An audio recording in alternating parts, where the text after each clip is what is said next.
Back ناظرین، programme ہماری بھی سنو میں بدر منیر چودھری حاضر خدمت ہے۔ کافی عرصہ سے پاکستان کی سپریم کورٹ جو ہے وہ بہت ہی سرگرم ہے اور اس کو نام دیا جاتا ہے جوڈیشل ایکٹیویزم کا۔ اس سے پہلے عدالتوں کو کیا ہوا تھا، اعلیٰ عدلیہ کو کیا ہوا تھا، تاریخ پر نظر دوڑائی جائے تو ایسے لگتا تھا کہ جیسے سپریم کورٹ نے ہمیشہ حکمرانوں کے حق میں فیصلے کیے۔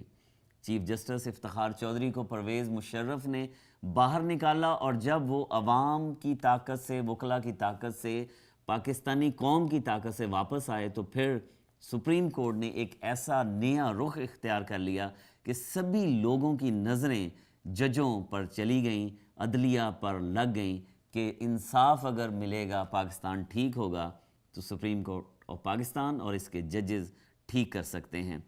ایک ایسا پٹیشن جو تھی، ایک ایسی درخواست جو تھی میمو گیٹ کے حوالے سے سپریم کورٹ آف پاکستان میں، ایک ہمارے کنیڈین سٹیزن جو تھے شفقت اللہ سہیل، وہ بھی اس میں ایک فریق بنے تھے۔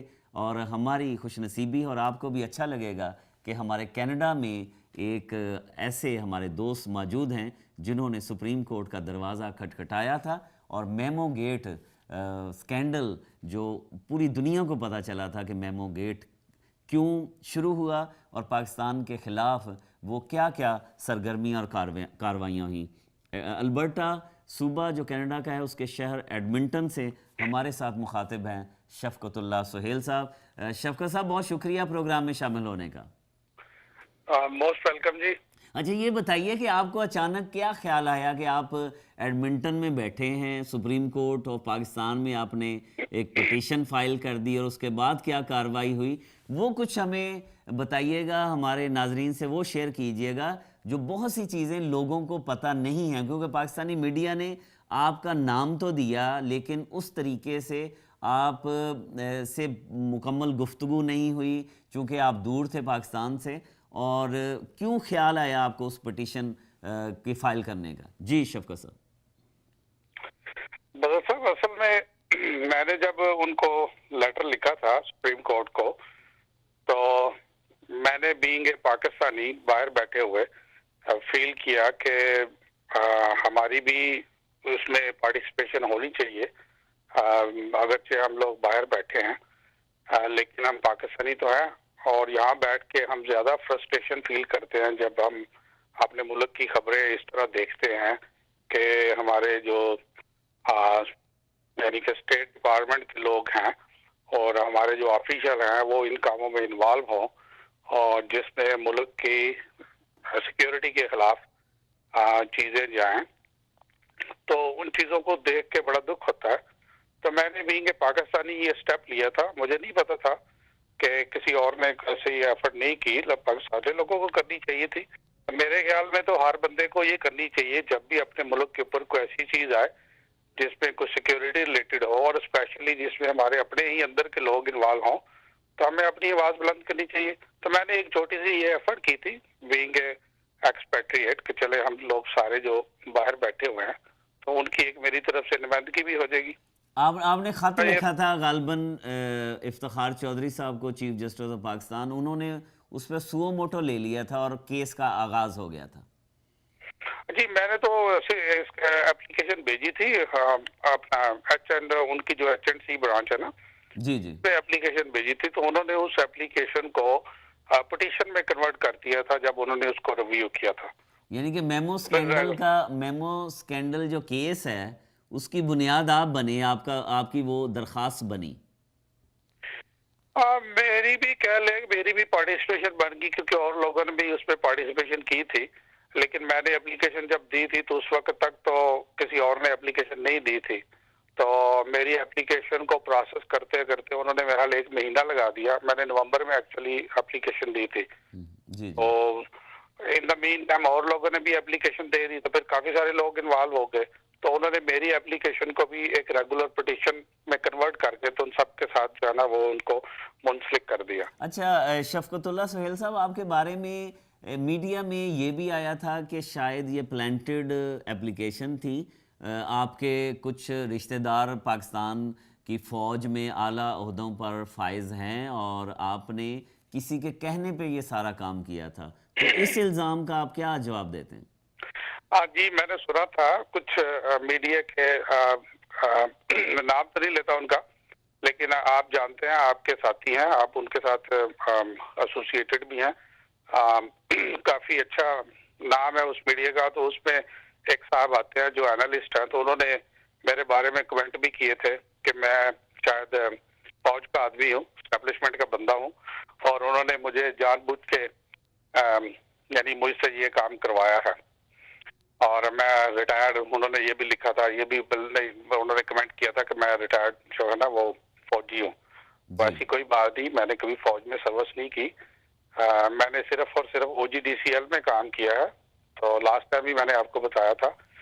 باقی جہاں تک ریلیٹیوز کی بات ہے تو ہر بندے کے کہیں نہ کہیں تو ہوتے ہیں. میرے بھی ریلیٹیوز پہ آرمی میں کام کرتے ہیں، لیکن یہ نہیں ہے کہ وہ میری بیک پہ ہیں یا انہوں نے مجھے کہا کہ یہ کرو.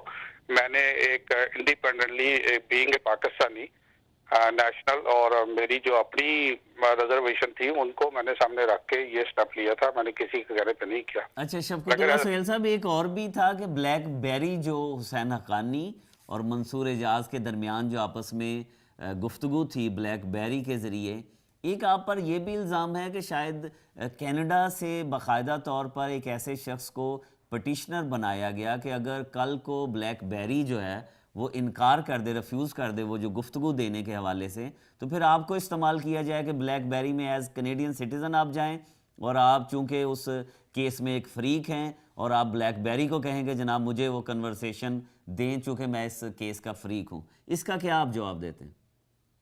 دیکھیں یہ بات تو ٹوٹلی ان کے اگینسٹ چلے گی نا جن لوگوں نے ایسی باتیں کی. کہ اگر ایسی بات ہوتی تو اب تو کیس کا فیصلہ بھی آ گیا، کمیشن نے رپورٹ بھی دے دی. تو اگر ایسی اگر کوئی چیز ہوتی تو وہ مجھے ضرور انوالو کرتے. تو مجھے تو کسی نے انوالو نہیں کیا، نہ ہی میں نے انہیں کوئی بلیک بیری کمپنی سے کوئی رپورٹ لے کے یا اس قسم کی کوئی انفارمیشن لے کے دی ہو کمیشن کو، اور نہ ہی کمیشن نے مجھ سے رابطہ کیا.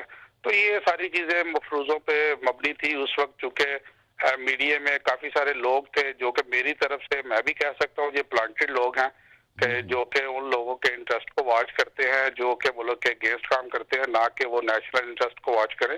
دیکھیں میڈیا میں بیٹھ کے بات کرنی بڑی آسان ہوتی ہے، لیکن آپ لوگوں کو یہ تو ایٹ لیسٹ واچ کرنا چاہیے کہ ہمارا نیشنل انٹرسٹ کیا ہے. تو مجھے بڑا افسوس ہوا تھا جب لوگوں نے ایسی باتیں کی تھی میرے بارے میں میڈیا میں بیٹھ کے کہ ایٹ لیسٹ اپنے نیشنل انٹرسٹ کو تو واچ کریں. آپ وقتی طور پہ آپ اپنی افیلیشنز کو تو دیکھ رہے ہیں، میری بھی افیلیشن ہو سکتی ہے کسی کے ساتھ، لیکن دیٹ ڈزنٹ مین دیٹ کہ میں اپنے نیشنل انٹرسٹ کو جو ہے وہ ٹوٹلی پھینک دوں. صحیح. تو یہ مجھے بڑا افسوس ہوا تھا. تو اس بات کا میں نے جواب آپ کو دے دیا، کیونکہ اب تو کمیشن کی رپورٹ آ گئی ہے. اگر ایسی بات ہوتی تو وہ میری انوالومنٹ ہوتی اس میں، تو میری تو کوئی انوالومنٹ ہے ہی نہیں اس میں. کوئی اور نئی درخواست تیار کر رہے ہیں آپ پاکستان کی پولیٹکس کے حوالے سے، یا جو پاکستان میں کرپشن ہوتی ہے، کوئی اور آپ کے ذہن میں ہے کہ آپ سپریم کورٹ کا دروازہ کھٹکھٹائیں؟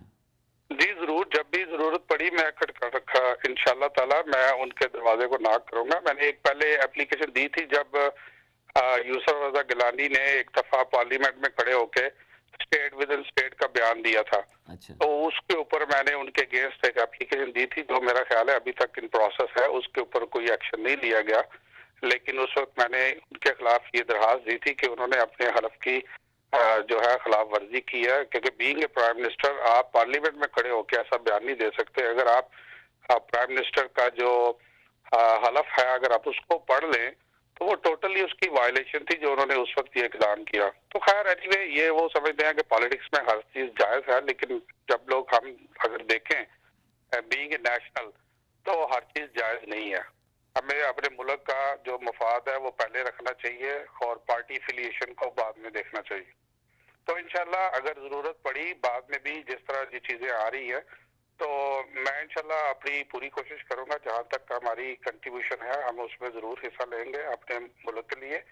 اور ہر کسی کو آواز اٹھانی چاہیے، نہ کہ مجھے خالی اکیلے کو اٹھانی چاہیے. بہت شکریہ شفقت اللہ سہیل صاحب، البرٹا کے شہر ایڈمنٹن سے ہمارے ساتھ مخاطب تھے. شفقت اللہ سہیل جو فریق ہیں میمو گیٹ سکینڈل کے اس کیس میں جو سپریم کورٹ آف پاکستان میں ابھی بھی زیر سماعت ہے، اور بہت الزامات لگے تھے شفقت اللہ سہیل پہ، اور غالباً کافی عرصے بعد انہوں نے تفصیلی انٹرویو اور ہمارے سوالوں کا جواب دیا. اور یقیناً وہ الزامات، وہ سوال جو آپ کے دل میں تھے میں نے ان سے کر دیے ہوں گے۔ بہت شکریہ پروگرام کے حوالے سے جو آپ کومنٹس دیتے ہیں، ٹیلی فون کرتے ہیں، ہمیں ای میل کرتے ہیں، اپنی رائے سے آگاہ کرتے ہیں، کیونکہ آپ کی رائے جو ہے وہی ہمیں راستہ دکھاتی ہے۔ رمضان شریف کی برکات سے یقیناً آپ فیض یاب ہو رہے ہوں گے۔ ہمیں اور ہماری ٹیم کو اپنی دعاؤں میں یاد رکھیے گا، اپنا خیال رکھیں، اپنے دوستوں کا، احباب کا، اور خاص طور پر ان قریبی لوگوں کا جو آپ کا بہت خیال رکھتے ہیں۔ خدا حافظ۔ پروگرام ہماری بھی سنوں سے بدر منیر چودھری کو اجازت دیجیے۔